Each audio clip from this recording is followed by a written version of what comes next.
क्या आपने कभी सोचा है कि अगर हम समय को अरबों साल पीछे ले जाएं तो पृथ्वी कैसी दिखती होगी? न इंसान, न शहर, न देश, सिर्फ आग का एक विशाल गोला। लेकिन सवाल यह है कि आखिर उसी जलते हुए गोले से आज का आधुनिक भारत कैसे बना?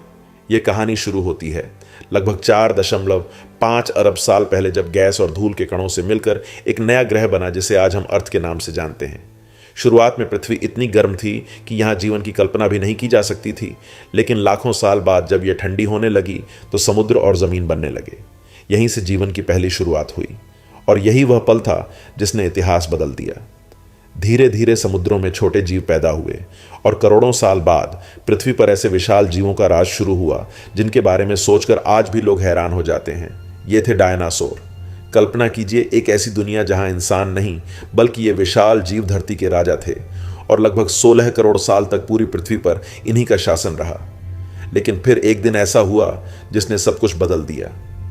वैज्ञानिकों के अनुसार करीब 6.5 करोड़ साल पहले एक विशाल उल्का पिंड पृथ्वी से टकराया और एक भयानक तबाही हुई जिसे क्रेटेशियस पैलोजेन एक्सटिंक्शन इवेंट कहा जाता है। इसी घटना के बाद डायनासोर धीरे धीरे पृथ्वी से खत्म हो गए। अब सवाल यह उठता है कि उनके बाद पृथ्वी पर कौन आया?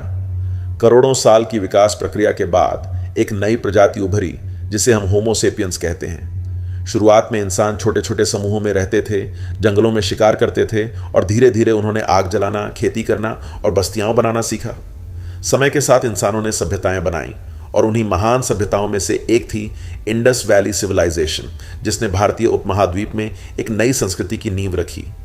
लेकिन कहानी यहीं खत्म नहीं होती, क्योंकि हजारों साल के इतिहास, संस्कृतियों और साम्राज्यों के बाद उसी भूमि की पहचान बनी जिसे आज हम इंडिया के नाम से जानते हैं। तो दोस्तों, यह था पृथ्वी के जन्म से लेकर आधुनिक भारत तक का अद्भुत सफर।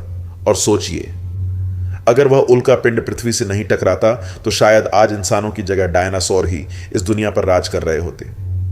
अगर आपको यह रोचक कहानी पसंद आई तो वीडियो को लाइक जरूर करें और ऐसी ही ज्ञान से भरी डॉक्यूमेंट्री देखने के लिए हमारे चैनल को सब्सक्राइब करना न भूलें।